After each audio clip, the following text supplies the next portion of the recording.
Hello everybody, today I'm going to be showing you how to beat the Elite phase, and this is actually my second attempt.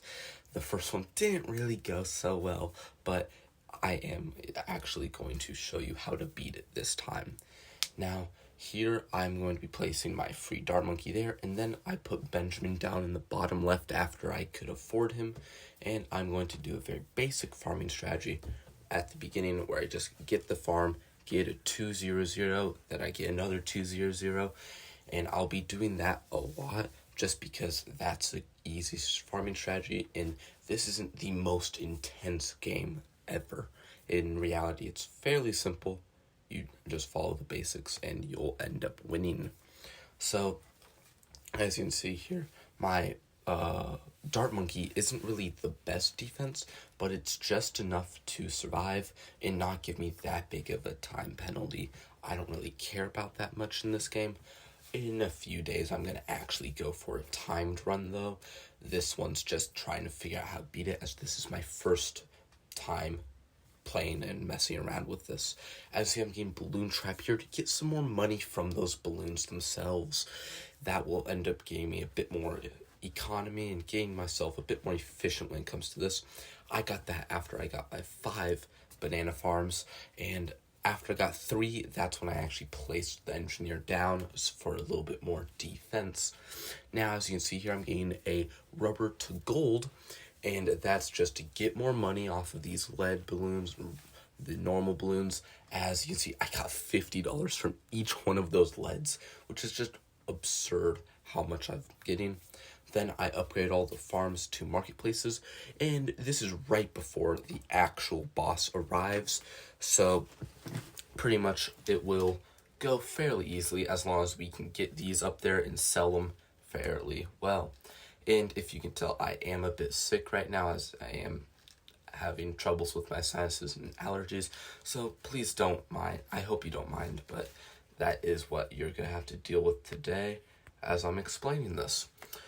So, for my tier 1 defense, I've got a ninja, what's it called? A sticky bomb, and I'm going to be in a pirate lord. I figured this would be the best method, as I saw a few other people do it. One, I can't remember his name right now, but pretty much I've seen some other YouTubers do this, and I was having troubles with this one a good amount, so I just looked at that real quick, and this is how I ended up doing it. It ended up doing it pretty slowly at like 3 minutes and 50 seconds.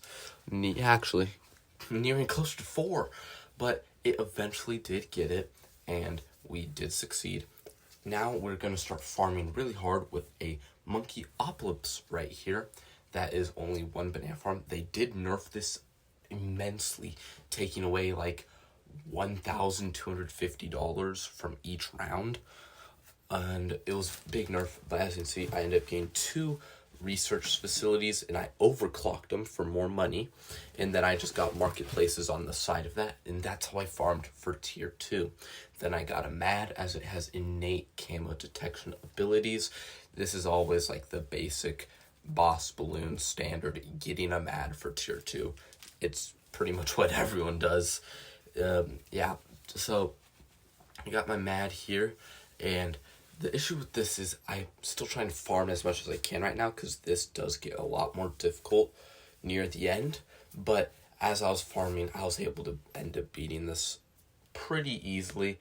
It did take a while, but that is because this phase does jump around, which is very difficult, considering that things like there's the other boss, I can't remember his name right now, but he jumps backwards instead of forwards. This one, I feel like there's going to be a problem with shorter maps where it becomes impossible to actually beat him unless they make it so then the jumps are a less of a jump or stuff like that. Because it will, no matter what, get a certain distance along the map, which does kind of confuse me on if there's a shorter map. Would it just jump to the end before you can beat it, or how would that work? But these are just some of the things I've been thinking, and I am a crazy kid, so that's pretty much all you need now. Now, I farmed up a lot more here. I got a bunch of research facilities, and this Monkeyopolis is a larger one, as I have a should it is like I believe 8 farm Monkeyopolis, which was incredibly powerful. This is usually the standard for bosses, as I've noticed. And here we just continue farming up as much as we can. The defense, I used a wizard and then balloon trap and a crossbow master. It eventually got to the point where I had to spend more money on it. But then I got the crossbow master, as right now I will be going for the dart monkey paragon. This paragon is very powerful, especially because you can get to level 30 just like that. And pretty much it will just completely wipe it out almost instantly. I did have to sell my Monkeyopolis, but I'll be getting it back right after or even during this boss here. So as you can see, this paragon just shreds tier 3. There's no shot of it winning. But the issue with getting the paragon is you have to sacrifice the T5s in order to get a paragon. And the selling value of that paragon, it does not include the value of the T5s. So you lose a lot of money when buying and selling a paragon, which will put back farming. But if you can manage to farm a good amount before, it won't affect you too much. It will be a minor setback, but overall, you will be able to get through it. As you can see here, I had my farming empire absolutely blow up, and now I'm saving up for the Ace Monkey Paragon. This one's going to be very powerful, as I'm not going to sell this one, and I'll also be getting another Paragon that I will not be selling until the end. For right now, it will just be these 2 Paragons that will destroy tier 4, and then my plan is to get like a Vengeful, and then 2 other Paragons to deal with tier 5. At least that's the plan currently. I'm not sure if it'll change. I can't really remember this run, as I did it a while ago, and this is voiceover, of course, so I don't remember everything. But as you see, I have the Dart Monkey Paragon down there and the Ace Paragon. Overall, they ended up beating this guy fairly easily. It did get a bit nerve-wracking, but I think that's just because it jumps ahead so far that you think you're doing worse than you're actually doing. So overall, it does get a bit worrisome, but overall, I was able to manage it, and I ended up getting a stupid amount of money by the end of it. At this point, I was not worried about money. I was more worried about the Paragon limit on this one, as they put a Paragon limit of 4 down, so I would not be able to get more than that.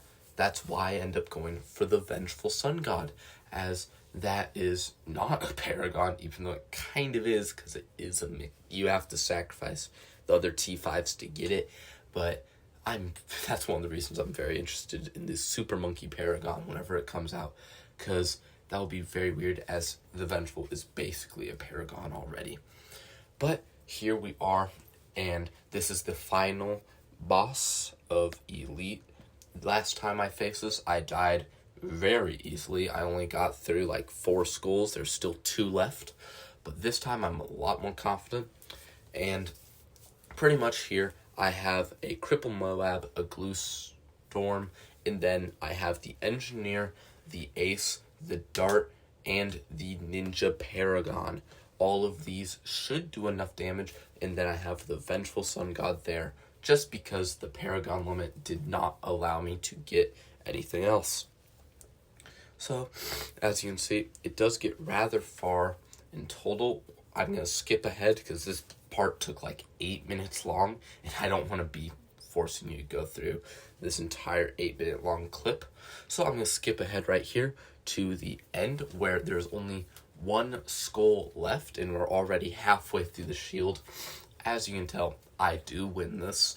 It ended up going fairly easily, but the one issue I did have was it was very reliant on the Ace Paragon's ability. Without that, I don't know if I would actually win, due to the fact that that ability does so much damage, especially combined with the Glue Storm, that it makes it so it does more damage itself.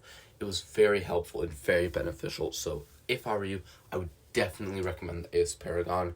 And overall, there's almost no micro that you really had to do besides the Ace Paragon itself. And overall, yeah, it was just a pretty fun boss. I'm really excited to see what they'll do when you have to do it on other maps and stuff like that.